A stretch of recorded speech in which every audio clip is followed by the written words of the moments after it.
As you watch this video, I want you to be mindful of a couple of things. First, your feelings watching the relaxing clips throughout the video, and second, how you feel listening to what I'm saying. Now, before we begin, how are you feeling right now? Happy, sad, angry, stressed?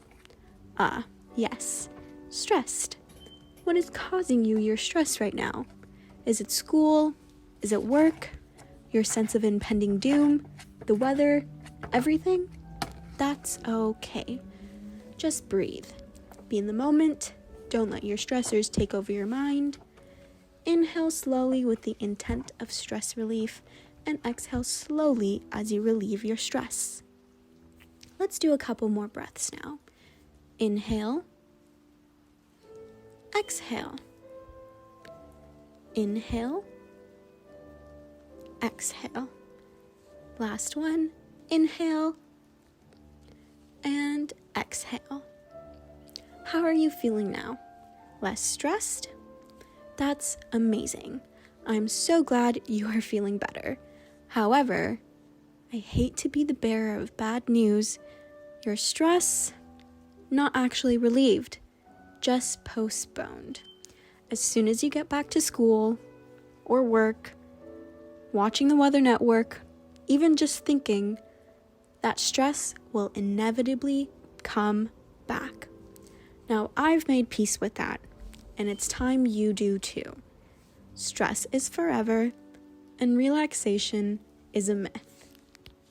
You must be asking how I have come to such a cynical, pessimistic, gut-wrenching conclusion. Long story short, the answer is capitalism. Long story long, this video will delve into the interrelations of Buddhist mindfulness practices, their appropriations in the West, capitalism, and the myth of stress relief. It is my honest and humble opinion that Buddhist mindfulness practices cannot exist peacefully in the West due to the chronic stress induced by capitalism and productivity culture. Before we go any further into any talks of capitalism, we must first address Buddhism and how it relates to our discussion. Buddhism is a religion that originated in Nepal, Asia. It follows the learnings and the teachings of the Gautama Buddha before, during, and after his enlightenment. Buddhism spread throughout Asia through the use of the Silk Road, and it reached India, Bangladesh, China, Japan, Korea, and many other Asian countries. More recently, it has been brought to the Western world, where it has been adapted, adjusted, and appropriated to Western values. Buddhism's fundamentals are the Eightfold Path and the Triple Gem, among many other aspects of the religion. The Eightfold Path includes important values of Buddhism, which are right intention, right concentration, right action, right effort, right livelihood, right understanding, right speech, and right mindfulness. Underscoring the Eightfold Path is important to the discussion taking place, as it connects us to the inherent dichotomies between Buddhism and capitalist systems. Capitalism requires that people are chronically accumulating money. Neoliberal economics forces individuals and states to ensure that people must make money whenever possible, wherever possible, and oftentimes this capital accumulation becomes tacit, like investing in stocks perhaps. Neoliberal economics has created systems where countries limit social services and force citizens to pay for education, healthcare, and other basic necessities. The only way in which people can pay for these necessities is by working. Quite literally, people are working to stay alive.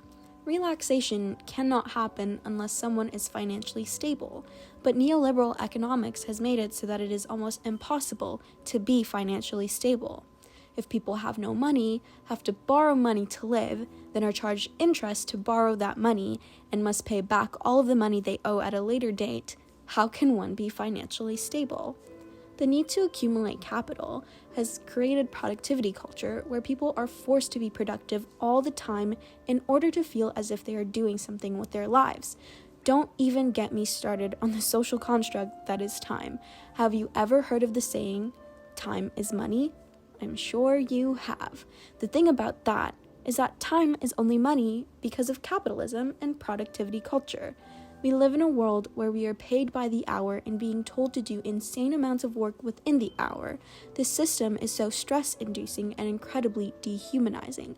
It makes it hard for people to fully relax and fully be mindful of what is going on around them. While Buddhist mindfulness practices can ease a lot of the stress resulting from this capitalist society, the stress is just postponed and not relieved, especially in the context of Western adaptations of Buddhism. Buddhism in the East, in its ideal form, is treated as a religion, as a way of life, as an ethical code that is lived by.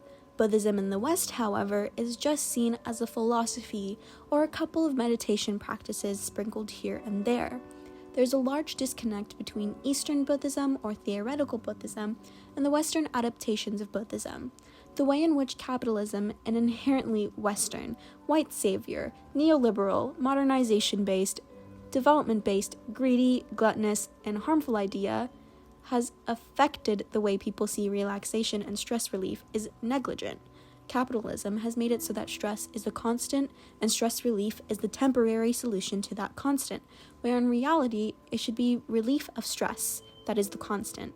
The real solution lies in decapitalizing the world. Capital accumulation should not be the motivation for people to work.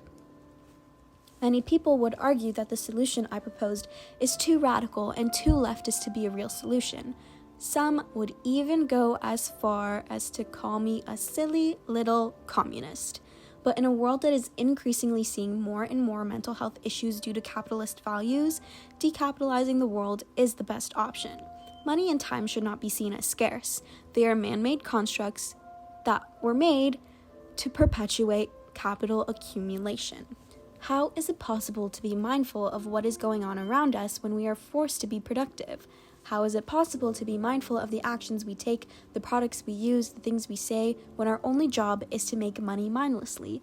How is it possible to make ethical decisions when capitalism has plagued everything we touched through slave labor, through racism, through white saviorism, through intense power dynamics? Ethics and mindfulness cannot exist when we are made blind to all the issues that capitalism brings.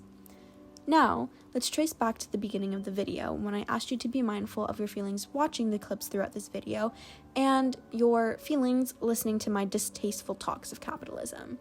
The visuals of this video are meant to juxtapose the audio of this video, a parallel to how Buddhism in the West is.